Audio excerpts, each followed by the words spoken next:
Usually, in normal sense, market means a place where buyers and sellers come together for the purchase of various goods. But in economics, we have a different meaning. Market, in the sense, refers to a group of buyers and sellers dealing in a particular commodity. Here, the physical form of market is not of much importance. Besides, the buyers and sellers deal in a single commodity. So, based on the geographical coverage, a product may have a regional, national, or international market. Based on some other criteria, we may define market in different forms. So, what are the major criteria that distinguish one market from another? Let us have a look at it. That is based on the number of firms in the industry. Industry is a group of firms producing the same commodity. So, the number of firms in the industry that produce or sell the same product, the nature of the product exchanged, it can be homogeneous, that means similar, or differentiated. The firms can sell similar products or differentiated products.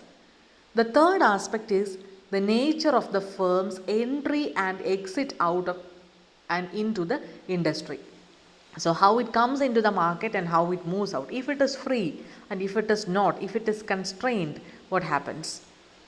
Then another aspect in which we can classify market structure is the mobility of goods and factors in different parts of the market, and also producers and consumers knowledge regarding market conditions. So based on these criteria, that is number of the firms, product exchange, its homogeneity, its differentiation, the nature of entry and exit, mobility of goods, and also the producers and consumers knowledge, we can broadly classify market into perfect and imperfect competitive market. Perfect competition is taken as an ideal market for our benchmark. Market forms which do not satisfy the conditions of perfect competition are called as imperfect competitions.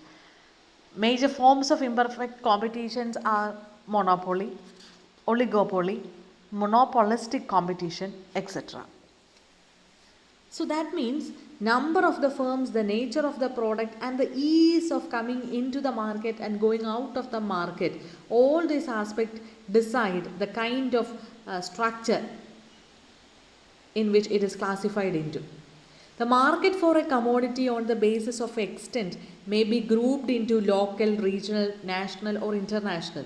And also on the basis of the competition, markets are classified on the basis of perfect competition and also on perfect monopoly or the other.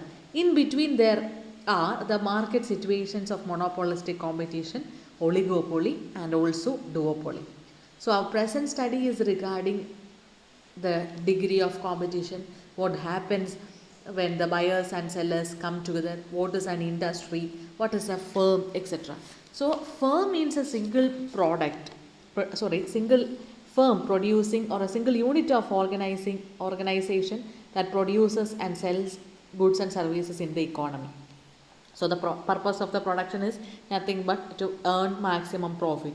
But when group of firms producing the same commodity comes together, it becomes an industry. For example, sugar industry, steel industry, rubber industry, textile industry, etc. So when a single firm is taken into consideration, that is only a single unit and that forms a firm. And in the case of an industry, a group of firms are classified together and they form an industry. So in the coming modules, we'll have to deal with perfect competition, imperfect competition, monopoly, oligopoly, and the like.